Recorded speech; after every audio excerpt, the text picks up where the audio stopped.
Hi, I'm Steve Parker, founder and CEO of The Profitable Dentist.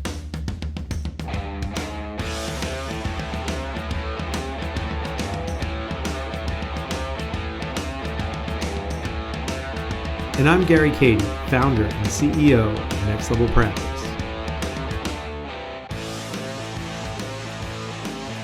Together, we have over 50 years of experience helping dental practices overcome hurdles and achieve the success they deserve. We wanted to speak with successful dentists to see what problems they faced and how they overcame them. So we're teaming up for a road trip across America to showcase practices that have set the bar for excellence. Join us as we go behind the mask.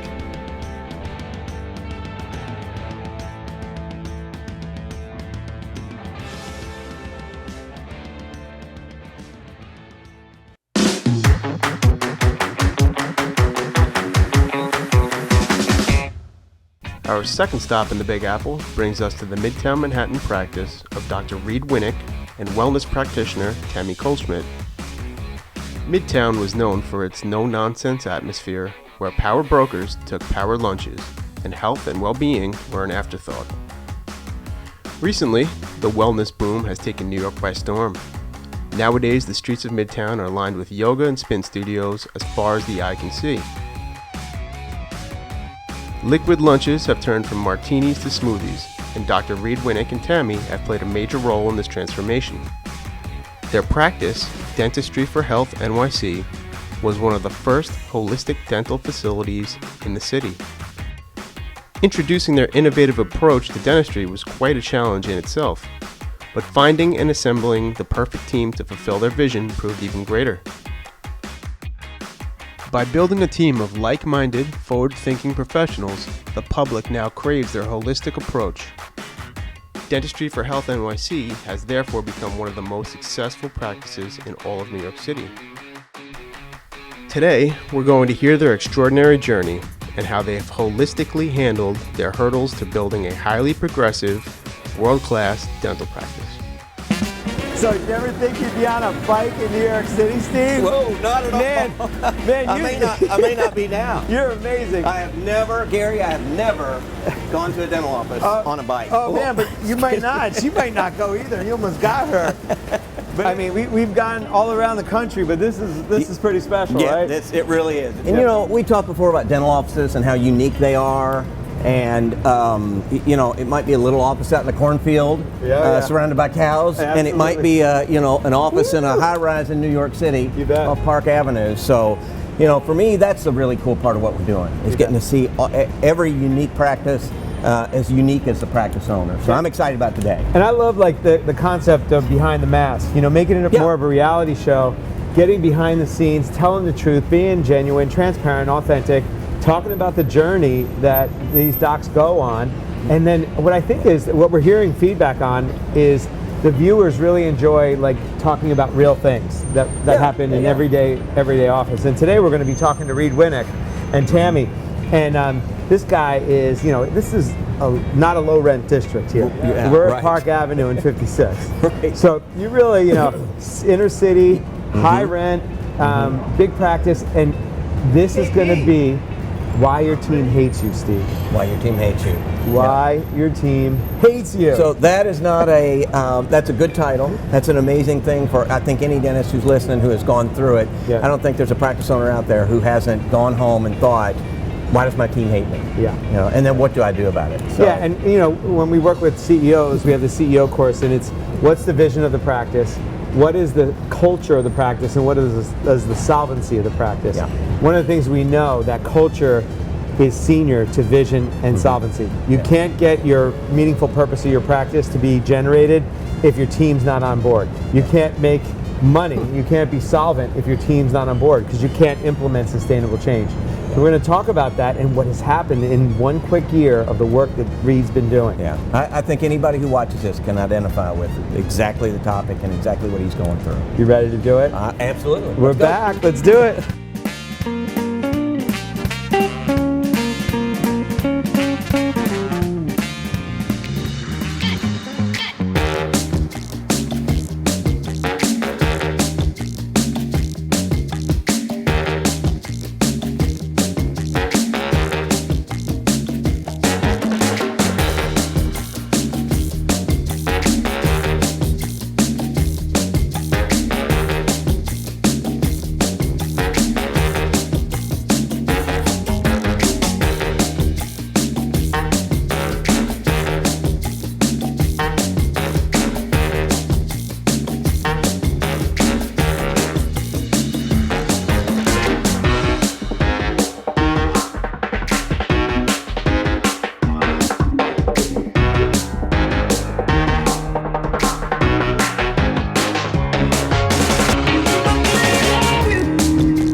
morning, good morning. Hey, here we Good are. to see you. Thanks for having us. Hey, glad you Thank can you. come. This is a pleasure. So here we are with, we're in the middle of New York City, Steve, Midtown Manhattan, Park Avenue. right? Yeah. And here we are with Dr. Reid, Winick and Tammy, wellness practitioner and extraordinaire dentist who has this big vision for what's possible in dentistry. And thank you for allowing us to come in and getting behind the mask today. You know, the work that we're doing here is really sharing innovations and real world situations, right, Steve? That has that allows practitioners to really see what's possible. And you've really set the bar. You're an innovator, both of you. And to do it all here in the center of Manhattan on the 12th floor in Midtown is extraordinary. And I think that our viewers are going to really appreciate what you have to offer today. So we're going to talk about your journey individually, and then how you came together, and then really how this vision came about, and then talk about some of the challenges you had along the way, and then how you're going now, and then where we want to go from here, where you're going to go from here. So we're going to do that. Steve, anything that you want to add here from really a global perspective as we unpack this today? What are some of the trends you're seeing around this conversation? What are you seeing out in the world? What struck me, and as we talked before, is I hear from and communicate with practice owners, sole practice owners, primarily every day. And they came out of dental school, and they followed the formula, they followed the protocol, and here they are 20 years later, and they are just struggling. And they feel like they've done everything they can possibly do. They read every book, watched every DVD, they listened to every, back then we called it Tape of the Month Club or a podcast, and they are here, and that's it. And they have all these things that they would like to do. So what you guys represent, I think, is interesting, is that you have a very unique practice, and it's unique in that it's what you've put together, what your passion is, the way you want it, and it's successful, and in my world, profitable. So that's what I hope that we learn today. That's what I want you guys hope that you bring, is that how you did it, and anybody who's watching says, well, gosh, I can do that, and it's not such a big hurdle. If I do the right tools, use the right people, and have the right mindset, I can do that. Right. And you've been doing this a long time, and it's like you were so far ahead of your time. Now it's like the world has caught up with you almost. And so we're going to talk about complete health dentistry, the vision that you have for dentistry and wellness, and how it can be combined. So let's start there. So let's start with, where did you start? Where did you go to school? Where were you? You sound like you're from Kentucky or Indiana. That's me. I'm thinking Indiana. Is it Indiana? So help us, take us back to young Reid. Right. Well, so I grew up in Long Island, and early on in even by high school, I knew I wanted to be a dentist. I would say my biggest challenge as a young adult was I was always having stomach aches, and I was always run down, and regular medicine just palliated me. Then go forward now I'm in dental school, and even before dental school, when I was in college, my freshman year, I came home during the summer, and they rushed me to the hospital. They thought I had appendicitis. They took my appendix out, and then they said, no, your appendix was fine. You have Crohn's disease. So from, 1980 on, I was treated by the best doctors for Crohn's disease. I was medicated. I was on prednisone, ampicillin, all these drugs, which now we know today have side effects. But I still was going to school and doing what I had to do, and then I went to dental school. 5 weeks into dental school, I got sick again. And I was so sick at that point. You know how you walk across the street and the light is red? By the time you get there, the light was green. That's how slow I was walking. Wow. I had to take my car 4 blocks because I couldn't walk to school. Wow. I was eating lunch. I couldn't eat in school. I had to eat in the cafeteria because every time I ate, I had to duck behind the building and throw up. Wow. So at that point, I came home from dental school, and I weighed 128 pounds, and I was near death. So I saw my doctor. He changed my medication. I took the year off. So now I'm back in dental school, and I'm starting from scratch again, and I'm doing okay. And then I got sick on and off. I would say that the biggest thing that helped me was they resected part of my intestine. So I gained weight in the hospital. I felt great. So now I'm rocking and rolling, and I'm taking all these classes and courses because my interest when you know it's the 90s, you want to be an aesthetic dentist. Right. So I'm learning about aesthetic dentistry. Now I'm like, oh, let me learn about craniofacial pain, TMD, you know. And that's when the first time someone said to me, you can't do that. Because back then there was all this controversy around TMJ surgery. I'm like, I'm not doing TMJ surgery. I'm treating it non-surgically. So, but someone said you can't do that, and I said, yes, I can. So, and that was me. You might call me stubborn, but I have my vision. That's what I want to do. So now I'm renting space. I have one room that I'm renting out, and I got sick again. And they did surgery on me again. It takes 6 months to heal from the surgery. Wow. I had to have surgery again. And healing, I was sitting on a donut. I couldn't function. I had to sleep between patients. It was so bad that I was like, I would sweat.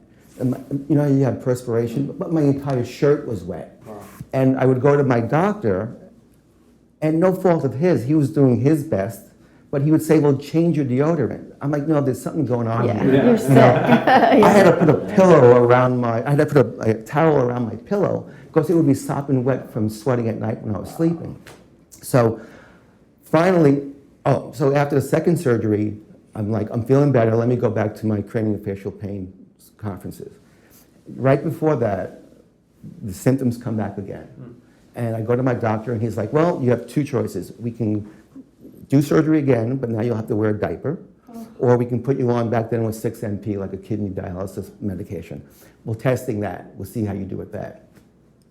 I'm like, thank you very much. I go to my seminar, and there's these functional medicine doctors talking how to treat chronic pain.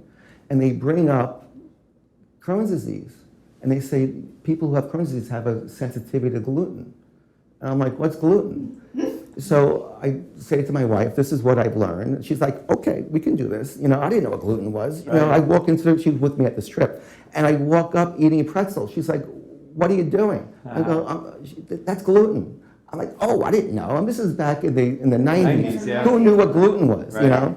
So in 5 days being gluten-free, my pain, my drainage, all my sweating, everything went away. Wow. So that's incredible. And there was no celiac. Oh, and then they did a biopsy on me, and I didn't have celiac. But I responded so well. After that point, I just changed my practice from being aesthetic-driven to being holistic.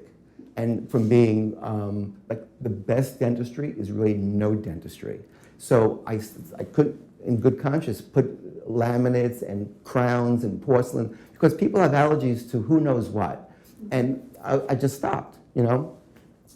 And what happens from there, I then took all these courses, you know, and I was concerned about the mercury issue, and concerned about fluoride issue, which is what holistic dentists are concerned about, and which is fine. But later, and that's how I converted my practice. And I went from that one room to, we had 3 rooms up on the 69th floor of the Chrysler building. And we just built a following with no advertising. Because back then you had to be very careful what you spoke about, and it was all very, you know, underground, hush. And patients came, we did it within our license, and that's how we built the beginning of our practice. Congratulations. Yeah. That's fantastic. Thank you for sharing that. You're welcome.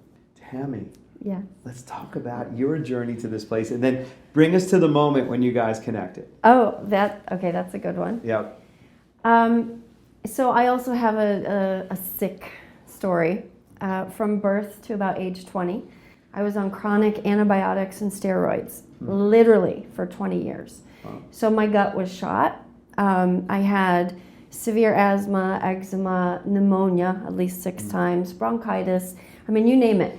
The moral of my story with childhood is I could never breathe. I was always being rushed into the hospital to get, because this was the 70s, so there was no rescue inhaler. So the minute that I couldn't breathe, we had to go to the nearest hospital, get an injection. So I spent a lot of my childhood holidays and whatnot in the hospital. Even at school, I couldn't play with the kids on the playground. I had to sit in the office by myself and eat. I was very isolated. But in that isolation is how I learned to connect to my inner being, which is my higher self, which has allowed me to heal myself and also help other people heal themselves. Because I can't say I'm a healer, but I can say that I can facilitate healing for you. Because we heal ourselves. Our body has an innate wisdom to heal. And if it weren't for me being isolated and being sick, I wouldn't have found my inner being at literally 3 years old. Because I knew when I couldn't breathe, there was going to be some suffering before I could get to the hospital. So in that suffering, I would find that divine connection. So that's what put me on my healing path, because I just knew that I could do it. And these drugs were making me worse. So I realized it's not just your physical body, it's your mental, it's your spiritual, and it's your emotional self that has to, be together to be healed. So the other part of that is I was a dancer, and which challenged my breathing. Right. And so the very thing that I had trouble with, I just kept challenging and pushing through. So I danced professionally through my 30s until I realized I needed money. And I thought, well, what can I do? And at the time I moved to New York City, and I was working for a holistic orthodontist, and he said, you should become a hygienist. He said, you'd be amazing. And I was very fascinated with anatomy and whatnot. Well, what I realized is, as a dancer, what healed me through that, besides the physical challenge, was that I was sweating all the time, because that's what you do. Come to find out, I don't detox very well. So my life was, on a physical level, being saved by that constant sweat, because that was the only way for the 20 years of medication to actually leave my body. Wow. So I didn't realize that until I was actually knee-deep in hygiene school and couldn't dance anymore, and tanked. I was so sick, again, in my 30s now. And I kept trying to figure out what was going on. And of course I did. I realized I need to sweat. It's the only way I detox. So besides food and other things. So when I was in hygiene school, all of my projects were about essential oils and herbs, and my teachers were like, you're never going to find a dentist that is going to allow you to do these. Like, you're wasting your time on these projects. And I was like, well, I guess I won't find a dentist then, because this is how I practice. Yeah. I'm going to use chemical-free substances with my patients. So I kind of, stood out in that. And so then I meet Dr. Winick, and he says to me, we're having our interview. Well, kind of cocky. He says, well, how do you... New Yorkie. Yeah, New Yorkie, yeah. Because I'm from Michigan. Very... but ready for him. And he says to me, well, you can't heal gum disease with floss. So what are you going to tell your patients? How are they going to heal their gum disease? And I looked at him and I said, well, they're going to irrigate, because water can reach the bottom of the pocket. And he was a little blown away by my answer, because he didn't think I would have the answer. And so then I said, well, I'm looking for a dentist that can use herbs and essential oils. And he goes, oh, I developed my own herbal program. And I was like, oh, well, I think I might be able to work with you, because there was never, I'll work for you. Yeah. Never. When I came in, I really let him know that we're on the same page. Right. Which was fine for me, because I needed someone to work with. Yes, yes, there was no dentist doing what I was doing, so. So then the best part of the story is, and I know hygienists will understand this, I had a cancellation. God forbid there's a cancellation in the hygiene schedule. And what am I doing? I'm kicked back in the dental chair and I'm reading a book. And he comes flying in the room.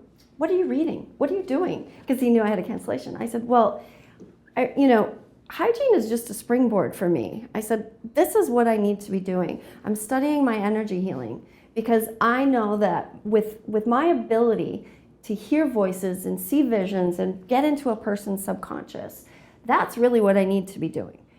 And he looked at me, he goes, oh. like it was shocking for him. And then I'd say a few weeks later, he came to me and he said, you need to do body talk. And I said, well, what's body talk? He said, well, I think it's going to structure your unique talent and your gift. And I said, okay. And he goes, I'll pay for it and you can do it in my practice.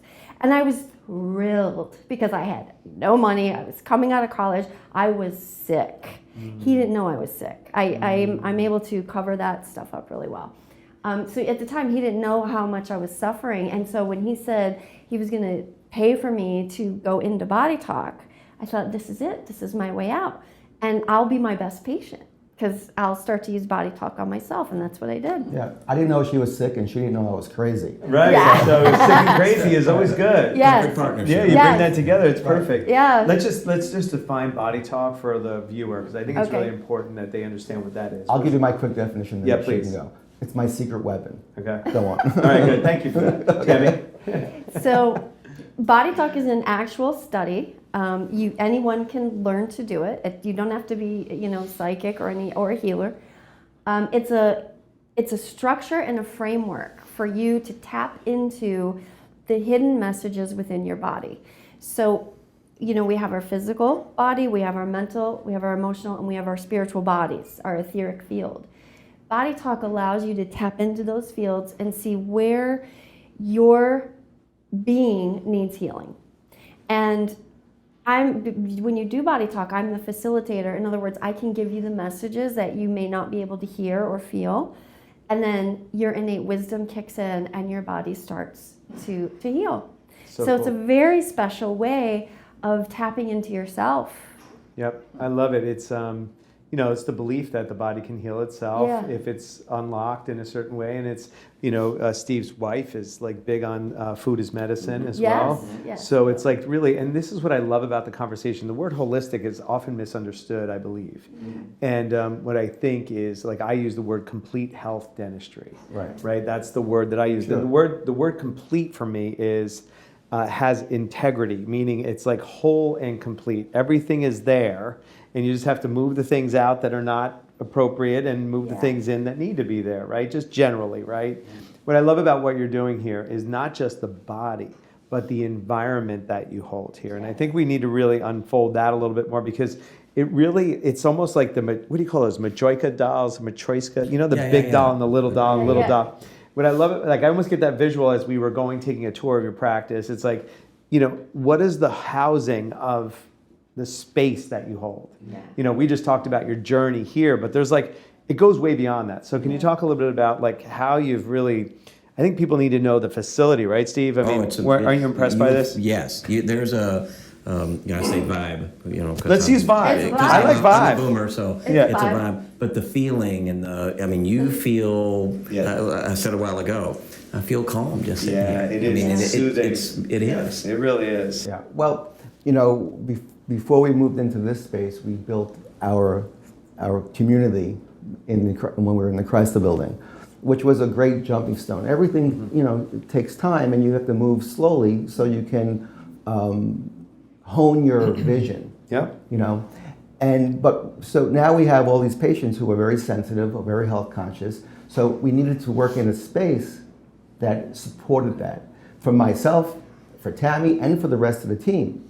So what we did was we hired a feng shui master, a person, and he told us how to design the office, where I should sit, where my operatory should be, what side of the building it should be in, what colors we should use, how high should the counters be. And you notice they're rounded, nothing, so what pictures to put up. So when we finally opened up the facility, people would come and say, it's so calm here, it's so peaceful. And done. So we got that accomplished. But some people would think that's woo-woo, but Steve, you're a numbers guy. You're a nuts and bolts kind of guy, Steve. Let's be honest here. Right. So if we weren't here, I would say, that's neat. Yeah. But when you're here, you really do feel it. Feels so. What I hear is you don't watch a DVD and say, okay, we're going to do holistic dentistry. We're not going to change anything else.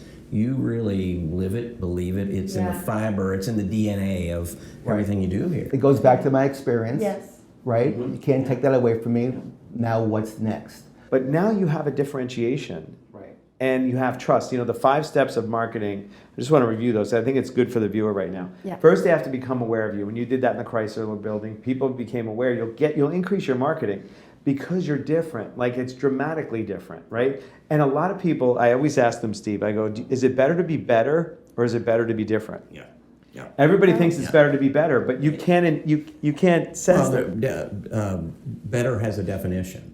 My better may be different than your better, and your better, and your better. Yeah. But different is very clear. We all know this is different. You and I don't even know what the total would be, but a cajillion dental offices around the country, and this is very unique. And as we talked before, this is what you want, and you made that happen. Yeah. But what we're going to discuss later on is really, you don't need to do this. Mm-hmm. You just need the mindset. And you need the understanding of what you can accomplish by thinking of this way. Yep. And that's where we created this whole thing about sustainable dentistry, which we can discuss later. And it's because here's the thing, it's in the listening of the consumer. The next generation of millennials, all about sustainability, and the baby boomers are about longevity, right? Mm-hmm. So when you look at marketing, it's awareness, it's differentiation, then it's trust.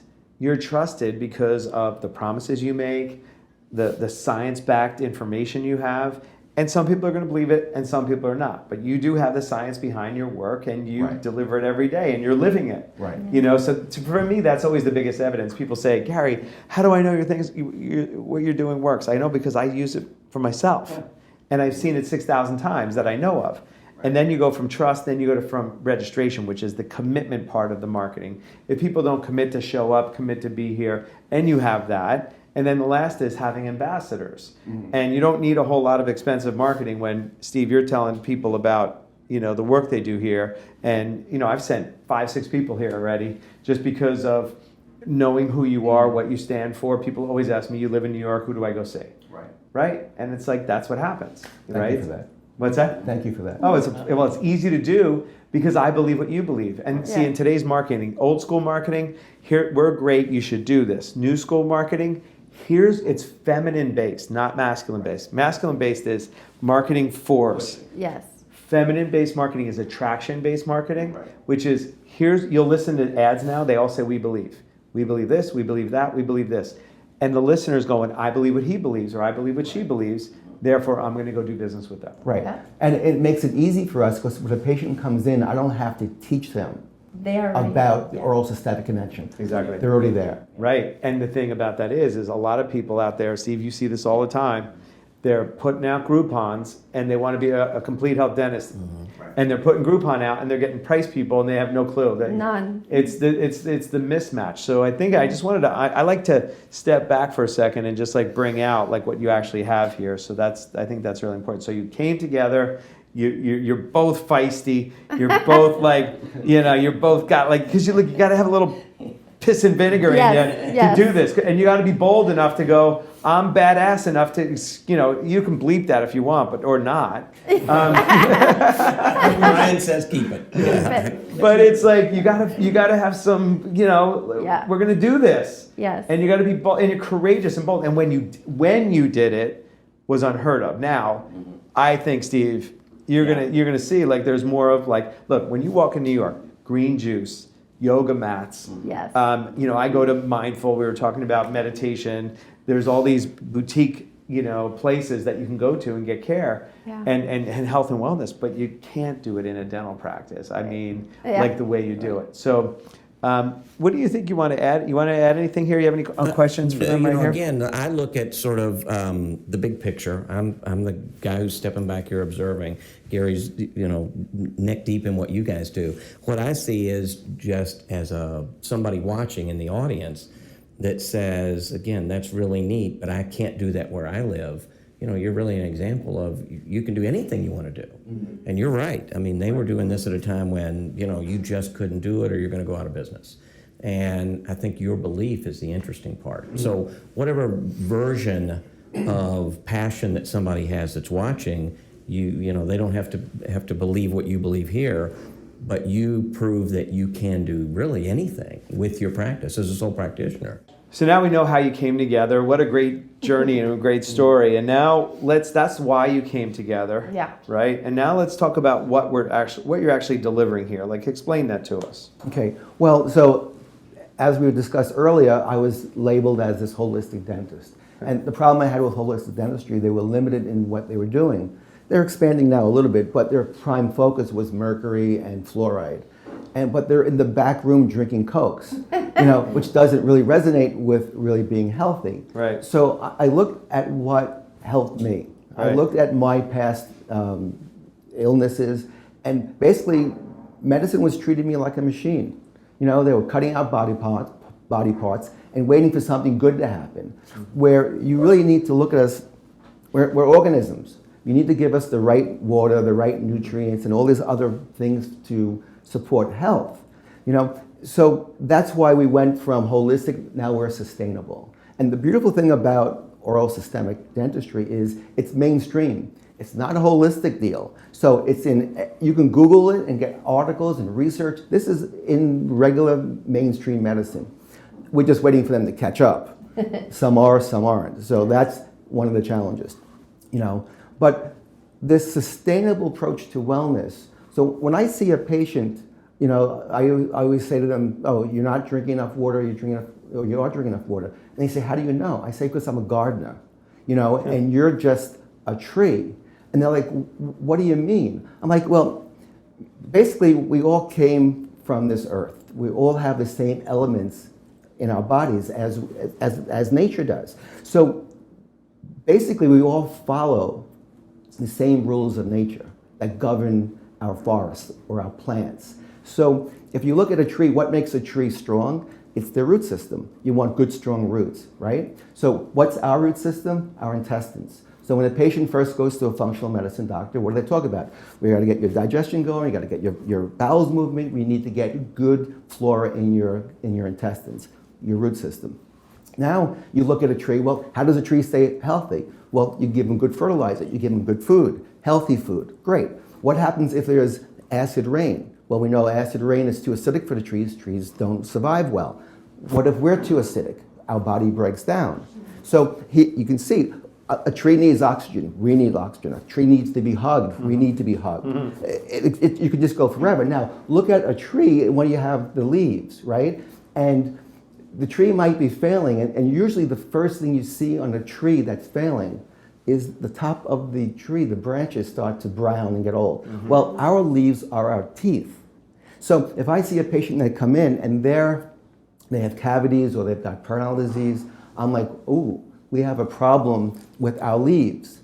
And that needs to be dealt with. And it's because if the leaves or the teeth are breaking down, we know 10 to 15 years later, we'll find distal disease elsewhere.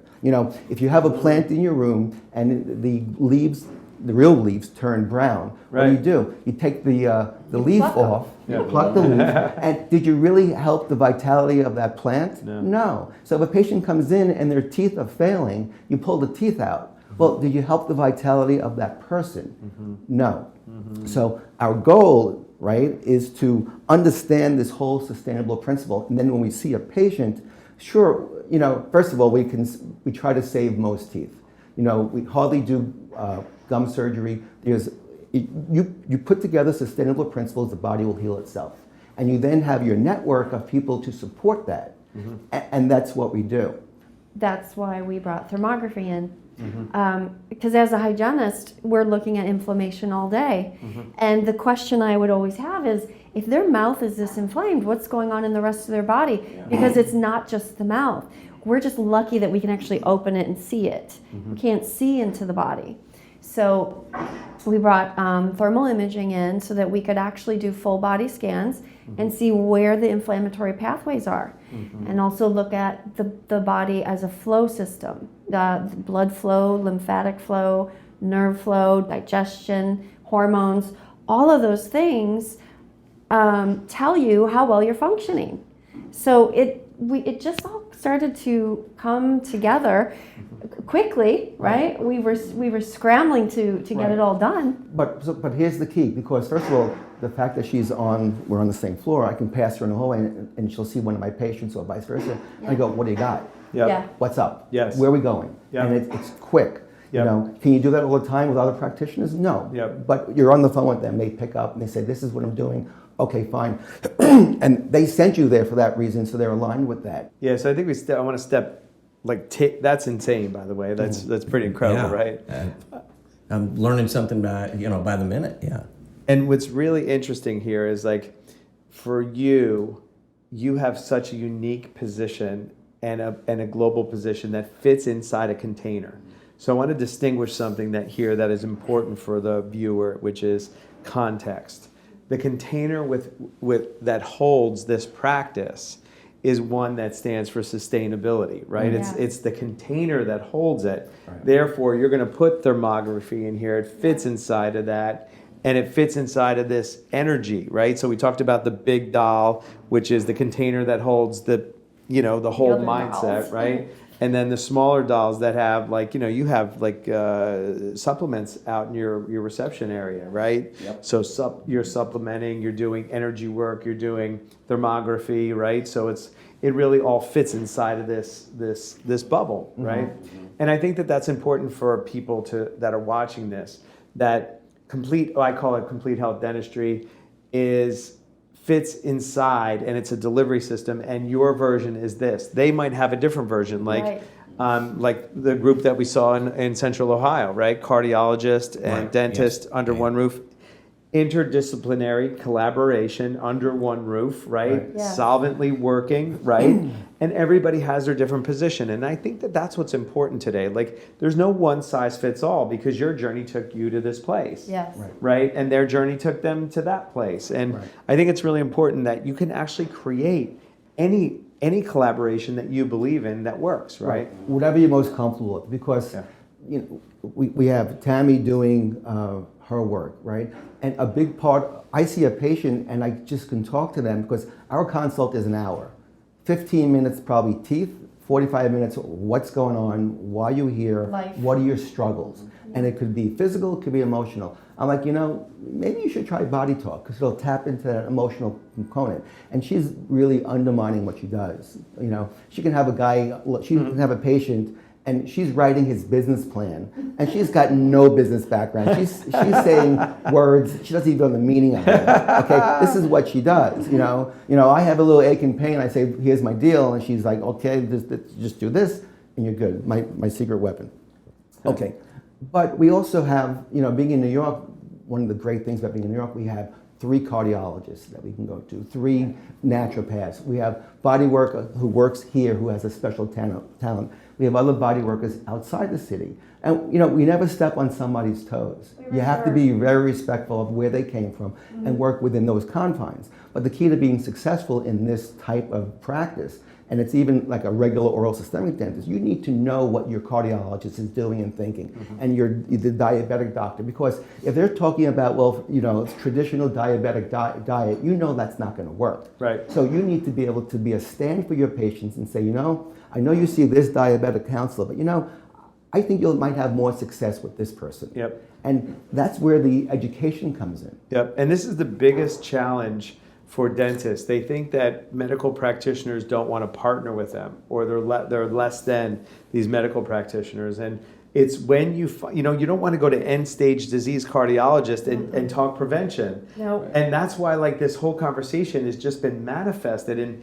my experience, because there's a mindset that the dentist is not a healthcare practitioner. Right. And then they want to prove themselves right by talking to the wrong people. Right. Here's the secret to get another medical doctor to talk to you. And it's challenging. It really is. But here's the secret. 2 things you have to do, right?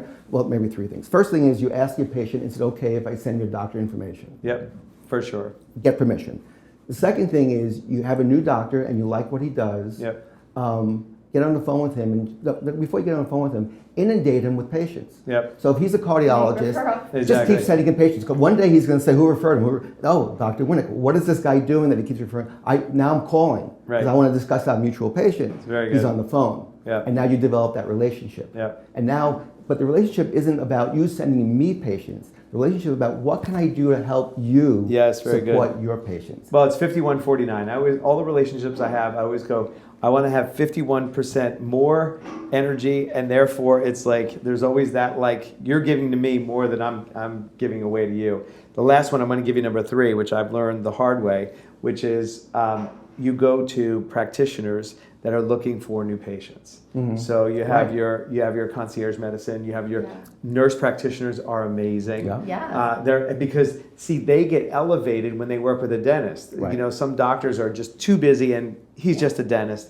But when you work with a nurse practitioner, magic happens because they feel like you did with Reid. It's like hey, I'm not working for you, I'm working with you, and we're gonna do this together. Like that beautiful mindset. Right. And I said thank you. Yeah, exactly. Well, not everybody is as humble as you are. Maybe outwardly not, but inwardly I you are. needed somebody, you know? So now we're going, you're successful, you're doing this for a while, and now all of a sudden you're going, all right. We've got a lot of irons in the fire. And I want to highlight one thing. You have all these irons in the fire. You have a business to run. You have This is not Indiana rent. Right. Where this is like Midtown Manhattan. It's intense. Right. You know, you need to have revenue coming through here. Mm-hmm. The other thing is your currency. This is what I find when I meet practitioners like you guys. Your real currency is the impact you're having on human beings. Right. Yeah. Like the scoreboard is like, oh my gosh, you know, she doesn't want to have a mammogram. She went here. She's clean. We did our job. I feel like I won the game today. Mm-hmm. And I probably 80% of the practitioners that are super high, I'm going to call you a geek. You're geeks. You're freaking geeks. No. But I love my geeks. I mean, Steve, these are freaking geeks that I want to hang out with because it's like I need people geeking on stuff, right? Like I geek on the practice management piece to have the teamwork and this process and the people and because here's my role in healthcare. When I can remove the barriers for you. Mm-hmm. And the barriers for the team and have them be fully alive, coming from their heart and following a process over and over again. Right. It allows you to serve more people. And here's the other thing I know. When your money's not right, you can't join the fight. Right. That's right. And so we have to take all that away from you so you can just fly. Right. And that's really what my purpose is. And that's how we really connected. So let's start talking about that. Like you're going along, you're successful. Now all of a sudden you're starting to notice some things. What did you notice? Well, you know, it gets to a point where you're at your capacity. You're at your ceiling of capacity, but it's beyond that. I mean, so Tammy and I have spent years together, years taking courses that included self-help and how to talk to patients and how to think about patients. Like when you gave us, you know, you need to get your purpose, together. I had my purpose 10 years ago, you know, because of the courses we've taken in the past. But, you know, first of all, here's the key. It's really working on yourself because a self-help, when I went from being sick to well, I was like, okay, I can function now and I can do really well. So I would listen to all these self-help CDs. Back then they were tapes. And what I was doing, I was saying, oh, that's a great idea. And I was spouting all these great mottos to say, but I was really still the asshole with these mottos because you're just repeating it. I was repeating it. I wasn't living it. So it was until I learned how to have a transformation, things changed. You know, it starts from within, and you have to get your thinking straight. You know, so my vision is to motivate everyone to obtain optimal health through dentistry and sustainability. I know you want me to have a number, you want me to have an end date, but to me, it's everyone. I see you, my purpose is to motivate you, period. There's nothing else I can say. But the problem in all of that, because that's wonderful for you and you live that, and so do I, but our team doesn't. Yes. That's the problem. Yes. And that's what we learned, and that's why we hooked up with Next Level. Yeah. Because, so what I learned is osmosis doesn't work. You know, a 10-minute little, hey, do this, guys, it doesn't work. They need the training that we had. They need to learn the culture. They need to appreciate what we're doing here. They need to be accountable. They need to feel like they need to learn how to be a better person before they can do their job better. True, but they need to have their purpose of why they're here and what's important to them. Well, because they can that's be scary. At the dentist downstairs, Yeah. who doesn't care that much, or who it's just Joe and Bill. Right. Yeah. So as what I'm hearing is you're taking this big, you have this now an environment, a sustainable environment from bamboo floors to how you manage mercury in the space. That's the big container context that holds it together. Then you have a vision of like what the picture is of who you hold, letting everybody know about optimum health and having optimum health and living it yourself. You can't give away something you don't have for yourself. Right. So you got that going, and I see this all the time, Steve. Yeah. The doc, owners, hygienists, practitioners, they always say, we're an optimal health practitioner. They are, but the people around them are not. Yes. Right. And here's the thing, you said something very profound. You said, it either is it or it's not, and I let it go. And so often, we hold on to people that are misaligned to that value because it's like this, I don't want to deal with the numbers, I don't want to deal with that computer, I don't want to deal with this, and the devil you know is worse than the devil you don't know. And then you're not trained on going from point A to point B, which is an aligned team dedicated to a common cause, trained on the 3 processes that every business needs in a dental office. I call it the care system: case acceptance, retention, and the experience and the acquisition of new patients. Those 3 primary systems are the foundation for it all. But if you have misaligned team members, and here's what I see very often, alpha, like when you're passive, when it comes to like the business side, alpha dogs start showing up all around you because they sniff out the space and they go in and go, I can live here. Right. Right. So does that describe like the possibility of some of the things that have occurred? Sure. Not for you, but in other practitioners that I work with that are like you. I think we've been through a lot of that. And that is a very, very common experience. It's we very talked common. beforehand. It's very common. It's what did I say? The 4 hours you had in 4th year of business training. They covered that. That was 7 minutes in the middle there that nobody was paying attention. Right. So you get out into the real world and those things happen, and you assume that you can have an interview with a team member. Gee, they seem nice. I seem nice. We really clicked.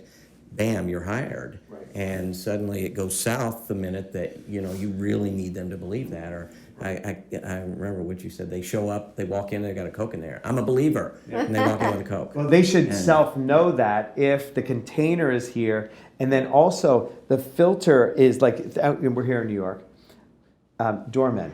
So I always like to say, like, you create your vision, purpose, and values, and that's the doorman that says you can go up to floor 12 or not. That's cool. I Yeah. like that. So like having that now, and now we're going to be able to create this because you just started getting your arms around things. You had to clear some space in order for this to happen. You understand the concept of vacuum and clearing space. So now you can go to work and build all these sustainable processes that keep the machine going, and you don't have to manage it, right? Just want to make sure you're not asking me to hire my doorman, are you? No, Okay, no, good. God, no. Just no. want to make sure. I love my doorman. Unless he but can do really good hygiene. Yeah, exactly. Well, no, but your doorman is the person that's doing the recruiting, hiring, and onboarding. Yeah. That does not, because now that you're now cleared out to invent your culture, and a culture either includes that Coke can or doesn't, and it's known already.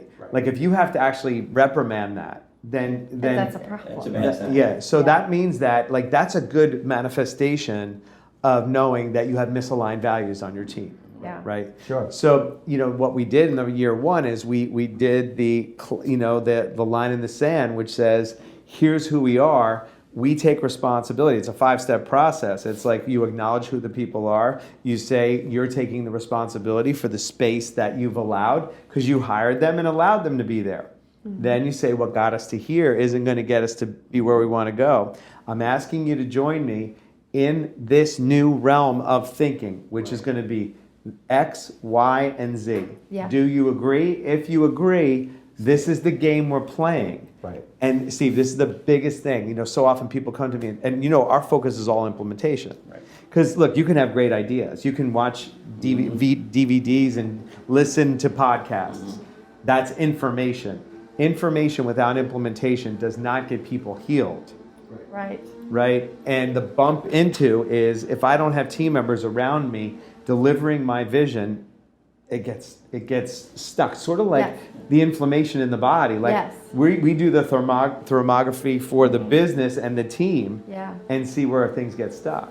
And I have to say, since we started with your program, that's exactly what transpired. You gave us the space to move our team into a direction it needed to go, and now invite new team members in and start fresh. Yeah, and it's sort of like sort of like when you healed yourself, and then there's this healing of a team that allows for a healthy team to show up. Yes. Because the man who chose that team was the guy who had a different mindset that you do now. Like who showed up and said, "No mo, I'm not putting it up with this anymore." Yeah. Right. No. I think the urgency showed up years ago.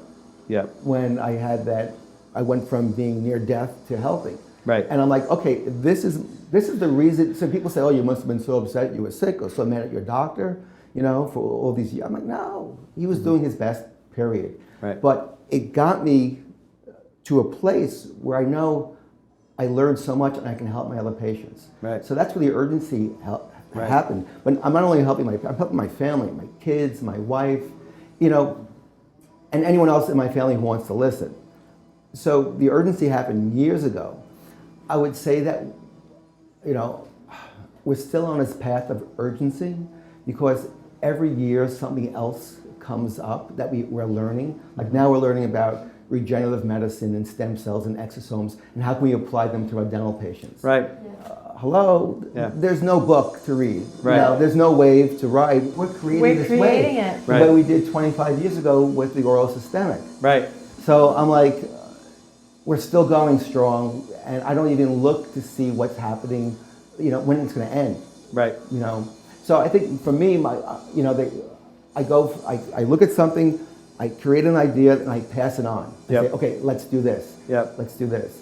Well, usually to me. Well, most practitioners start looking at your legacy, like how is this going to live on? You start looking at, an exit strategy and like, what does my retirement look like? If you're not really, if your currency is, we always say numbers are the scoreboard for how healthy you're getting your patients. We also say if your money's not right, you can't join the fight. And so you have to really take a look at all those things. And you said physical wellness, emotional wellness, spiritual wellness, right? And what was the other one? Mental wellness, and then I add financial wellness. That's where you come in. Right. Yeah. And so that's what I need. I think the other four aren't really possible without financial. I mean, at the end of the day, what's the differentiator in dentistry is 86% of practices are owned by the dentist. And there's nothing else close. You look at your attorneys and your accountants and your physicians, you don't have that kind of percentage. So business is important. It is a business. So you still have to have more coming in than going out. Yep. It supports your lifestyle and it supports all the things you want to do with your practice. Right. So if you want to drill, fill, and bill and have this much left over, and that's where you are today, you keep doing that. Right. Or you do what you did. You found a different model and rode that. But the financial part is really the interesting piece to me as an observer of practice owners and getting over that hump of, my measure of success is the finance part. Right. So how did that, that's sort of the question I have. Well, you hit the nail on the head. What was important to me when we started with Gary's program first of all, it was the people building, right, for the team. But second of all, it was the bonus. Because we have always wanted to give more to our team financially, but it was a very unorganized mess. And it was like, well, how do we take from there and give there? It was always a thing. Right. And so when I found out there was a bonus structure, I was so happy. Because I thought, finally, we can give back and it'll be organized and I don't have to think about it. Right. You know? So that to me was the most exciting part. Yeah, thank you. And it was where I was sitting when I first went into my first dental practice. The doctor came to me and said, "Hey, can you just fire half my team?" I don't want to do it. Can you just do that? Like, you know, I was a hatchet guy. Like, that's what they wanted me to do. And then I realized, I said, well, where's the inefficiency? They go, I don't know. She's this and she's that and all these emotional things. And I'm like, there's no tangible source points of metrics and measures in a dental practice. Mm-hmm. So I realized, since there isn't, I'm going to invent my own. So I sat in everybody's position, Steve. Mm-hmm. And I sat as an assistant. I'm a horrible assistant. I don't know if you know, but I'm horrible. And what I realized is, like, hey, the patient would walk out the door. The doctor would walk out the door. The patient would go, is he a good dentist? Mm-hmm. Should I do what she just said? Yeah. And guess what? The assistant and the doctor was treating me like crap. I go, do whatever you want, you know? And what I realized was, this person's the most trusted, the least, has the lowest self-esteem, and the biggest person who can influence a patient. Yes. And I'm like, we got to reinvent this business model. Right. And so that's what we did. We did exactly that. We flattened the old business model where they would give a dentist the keys and go, do this better than the other guy. You happen to say, I'm going to do it different than the other guy or gal, which is like way far ahead. But then we needed a business model. And I always say, if we had a chess game and you could pick any piece, what piece would you pick to beat me? If you had pick the queen. Yeah, queen, Yeah. right? And I go, I got you beat. I said, any piece to a chess game. I got the game board. Ah, there you go. See, I got the game yeah. board. Mm-hmm. See, because now I can tell that queen to move like pawns and my pawns to move like the queen, and I got you. And I like that metaphor because that's what we do in a dental practice. We put the game board down and teach them how to move, because otherwise, what are you going to have to do? Tell them to not drink the Coke. Yes. Fill the schedule. You're going to have to micromanage that bad boy. There's no scalability to that. Right. And with this bonus program, it was like a turning of a switch. Oh, it was wonderful. Clicked. Everyone got it. And All of a sudden, like the appointment coordinator is busy. Always busy. Where before you walk by and they're just hanging out, Smoking cigarettes, Yeah. right, and drinking Coke. Yeah, Right. they're on the phone. Medical marijuana maybe even here, because it's a holistic kind of place. Right. Right. Right. She's like, wow, this is a great place to work. Yeah. Woo! Here. But now you're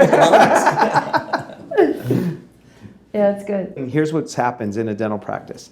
Doctors and practitioners and practice owners are playing golf. They're playing to win and grow.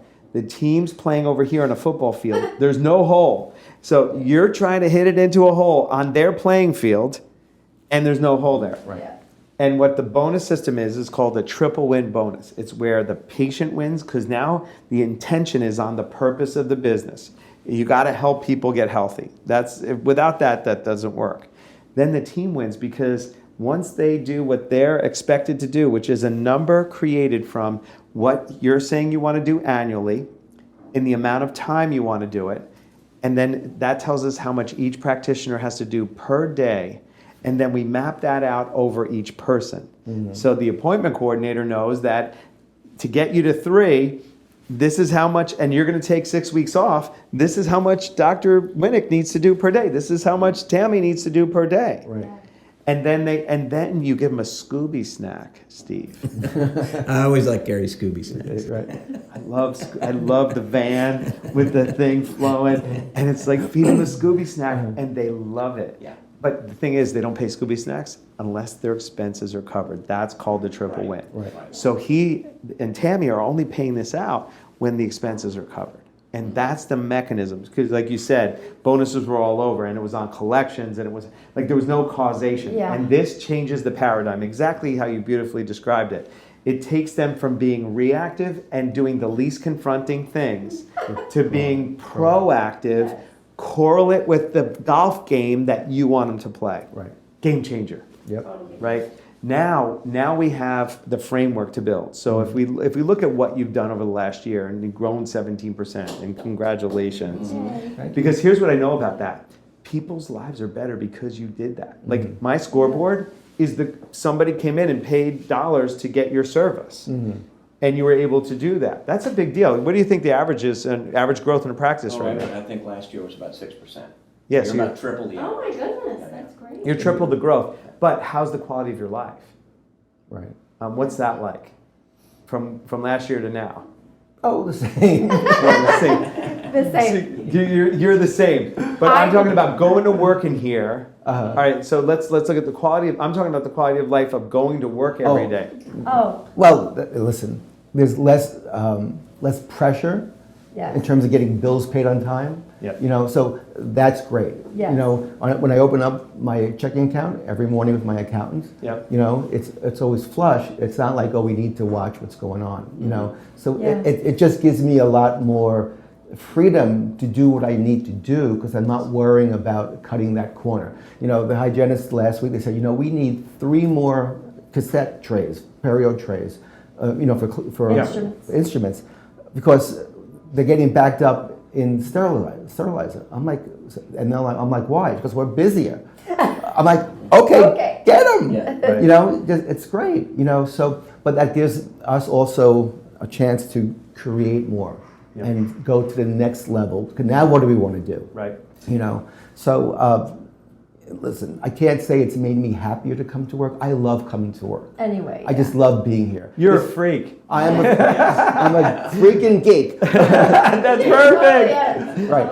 That's perfect. You know, this is not work. Right. It really isn't. Right. No, you have a high purpose. Not everybody has that, Reid. And that's the key. Right. My purpose is so clear that Right. I live towards that. And I'm Well, like, what else? When you're near death and you get a second chance at Yes. life, I find the people that have dealt with that, I myself included, when I was an alcoholic and I was like at the last step of my life, and you get a chance at a second part of life, it's the people that had that second chance of life Right. really go, okay, I need to really do something with myself Right. here, Yes. right? And you you're also- able to do it. You Yes. also don't Well, that's put it. up with nonsense. Well, the either. gratitude that you have is very different, right? Yeah. And the nonsense you put up Done. with is like you have less of it. Like when you face death's door, it's like completely different, right? So your life might not be different, but you know what I know in speaking to Tammy, you might be like, okay, my bank account's a little nicer, but the quality of, you know, I walked in here and there's It's like, better. here's the thing, you're doing energy.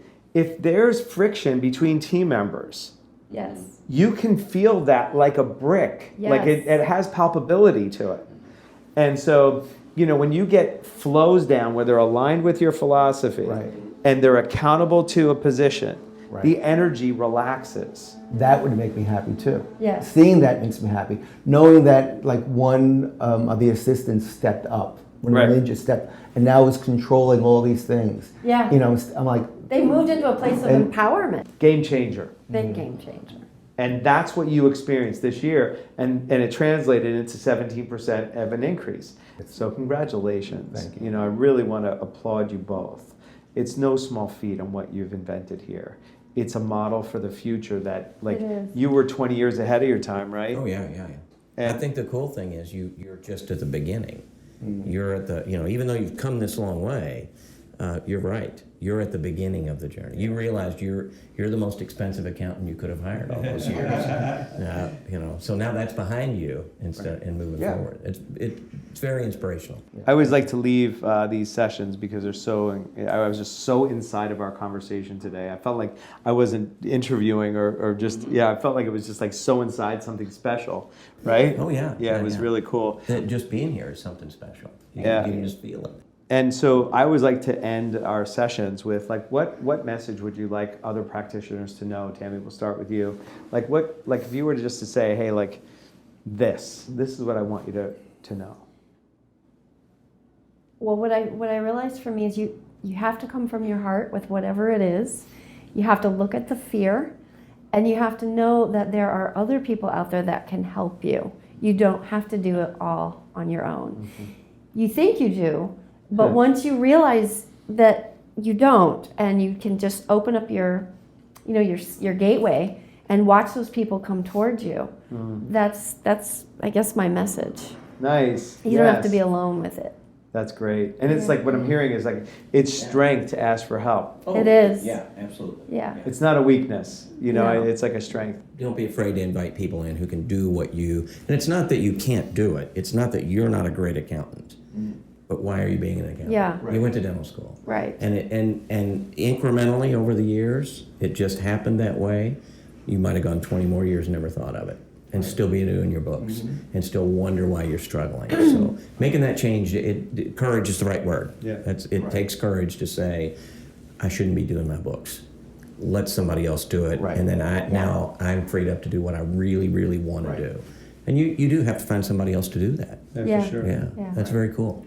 And then like moving from working class millionaire, you know, it's like my wife kicked my butt. I used to work 24/7. She's like, you're a working class millionaire. What the hell are you doing? Right. Like, you know, and this is your next part of your journey. Yep. And what would you share with practitioners out there, like the wisdom that you would like them to know as we close out today? Well, you know, you bring up we're not taught business in school. That's one part of it. And it's not really the business part that's missing. What's missing is the mindset. And what I've learned over the years is to think about my future and then work backwards. And the problem with dentists, that you know, we're type A personalities, and we get out of dental school, we're young, we want to get a job, we got to pay off our loans, and we're like doers. Let's do. We're not planners. Now we have our own practice. Now we have other responsibilities, other things to worry about. So now we're middle-aged and we're still doing, and we're not planners. And then we're like, oh my God, I'm in my 50s or my 60s. Where's my retirement? What am I going to do? We didn't make any plans for that, but it's here. And when I was a doer, right, I interviewed practice management, companies, and I made the decision right there and then, I can't afford it. I can't make it happen. It's not going to happen.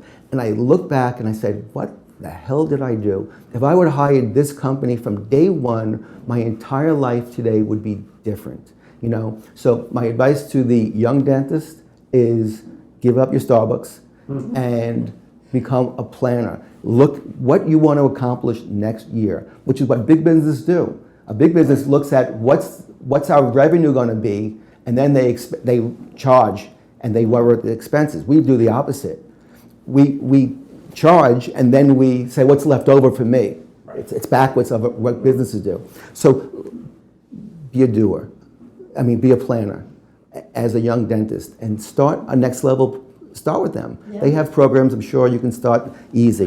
For the dentist who's in the middle and now is wondering where he's going, hire next level. Do it, or any management company that you want to go. What's the difference? You got to find someone that resonates with you, because I've interviewed a bunch of management companies, and here's why next level resonates with me, because they speak my language, oral systemic health. I didn't have to teach them what my language is, they got it. So it's a perfect blend. And they have a great bunch of coaches, and they're on top of you, and they take no bullshit, and they're really good. This way, when you become older, your future is set because you did it at the beginning. And that's the biggest thing I would tell anybody. Thank you. Yeah. And Steve, how about for you? We're wrapping our session up. What did you take away from today? In every one of these we do, and this isn't necessarily a next level thing, but it's I think you said something very profound. I work with a lot of companies that coach and consult and teach and practice manage, and we've done it for years and years. And a lot of them will come in and say, here's our program, this is how you should do it. And there's a checklist. And if you fail, well, it's your fault because you missed step 57 here or what have you. And I think the important thing is that, and I know what Gary's team does, and I know him very well, so I can share that, is they look at what you do and say, okay, in the framework of what you do, now here are the simple business practices that we're going to build around that, so you get to do what you do. Gary's fond of saying reverse engineering. He says, we decide what you want to do. I think you've designed you want to do $3 million and take 6 weeks off. And you can take the 6 weeks off. You just, I think maybe we're a lot alike. You like to work, so the theory is awesome. The idea of 6 weeks off is great, but I don't know that I'd ever do it. Right. And they build around that. So that's what I think works and aligns, is you don't need somebody to come in and say, well, this yellow is awesome, but let's paint these walls blue. Right. Because, lots of other dental practices are blue, and we tell people to paint them blue. So you immediately say, gosh, they're the smart guys, so paint them blue. You get to stick with what's good with you. And I think that synergy, to use an overused word, is the magic in having a good partner to run your business, to handle the finance. Right. That one piece that really fuels everything that happens here. And at the can end of the bog day, you down. right? It's such a drain. If You came out of dental school and thought all you had to do was know dentistry, and now you have to know, you have to hire and fire people, and you have to, you have to lease or rent, and you have to pay taxes or not pay taxes, and you have to pick somebody to file your payroll taxes for you, and let go of the accounting. Right. So it has to be pretty awesome when you get to a point where you can let that go, and that starts to free you up. So that's what I take away from most of these that we've done, is the courage to finally just say, okay, I know what I want to do, let me let go, trust it, and then let me get to work on my part. Yep. What I'm leaving with is my favorite quote, Margaret Mead. Never doubt that a small group of thoughtful, committed citizens could ever change the world. Indeed, it's the only thing that ever has, and that's who you are. That's who you are, and I think that best closes us out, because I'm just in awe of what you provide for human beings, and doing it for yourself too. Like really beginning to do it here is just going to allow you to give more to other people. So thanks for your time and your wisdom and your sharing today. We appreciate it. Thank you very much. You built an amazing thing here. Yeah. Thank you very much.